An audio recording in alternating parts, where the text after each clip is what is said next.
Today I'm going to show you how to master the art to cooking a really good, well-done steak.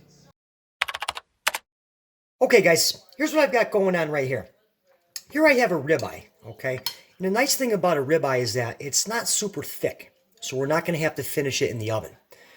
Over here I have some black pepper, some kosher salt, some garlic cloves, and some fresh bay leaves, all right?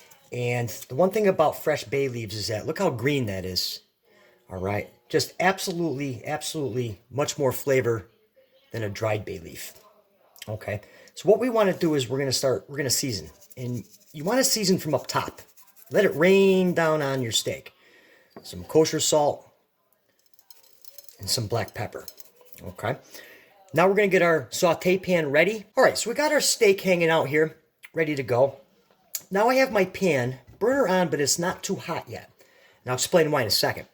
So today I'm going to add some infused olive oil, which I just have some olive oil infused with rosemary, some fresh garlic. Okay. Now to the oil, what I'm going to do is I'm going to add 2 anchovy fillets. Okay. And the reason I'm adding it now is because I don't want them to burn. If this oil was hot, they would burn. Now, anchovy fillets. Okay. When you cook with anchovies, once they dissolve into the oil, it gives it such a nice nutty flavor. All right, so the anchovies are cooking. Pan's on a medium-high heat. To that, we're going to add our ribeye. I'm just going to place that right in here. Give it a really good press. You want to get a really nice sear on this steak.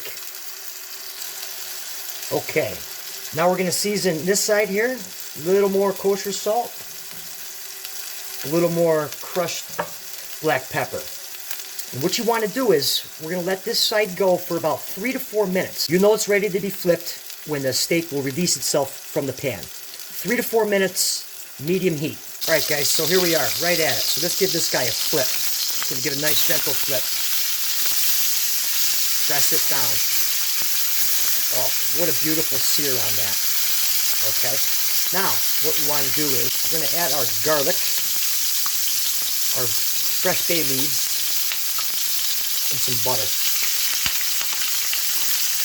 And we're going to work this in here. Scraping up all the nice fun bits.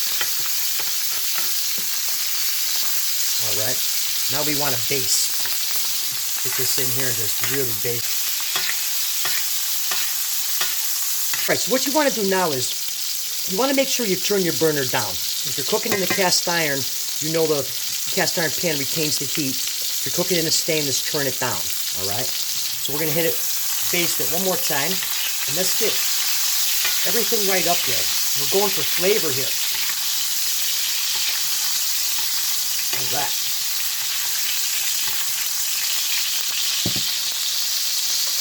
Now what we're going to do is we're just going to let this cook slowly for about 4 to 6 minutes on a very low heat. Okay guys, it's been about 4 or 5 minutes and I actually shut the pan off, alright? Let's get a temp on this. A little instant read thermometer here. What are we looking at here? About 180. Yeah, that's done. So now what we're going to do is we're going to take it out and put it aside. We're going to cover it with tin foil and we're going to let it rest. Alright guys, so the steak's been resting. I let it rest for probably 6-8 minutes. Let's take a look at it here. Oh yeah. Oh yeah, look at that. Let's get these out of here. All right, look at the juice coming off of this thing. Absolutely outstanding. All right, let's get into it right now. All right, guys, let's give this a nice cut right here. Right? Look at that. How'd it come out? Perfect. All right, guys, let's get into this right now. I got a piece right here I just kind of cut up right there. Right? Look at that. Nice and juicy, well done steak. Oh, guys, that is absolutely perfect. Like butter. Super juicy, nice and tender, well done steak. Well, guys, I hope you like this recipe. Drop me a comment. Let me know what you think. Hit the subscribe button. And for another good video, be sure to watch the video that's on your screen right now. I'll catch you right here next time.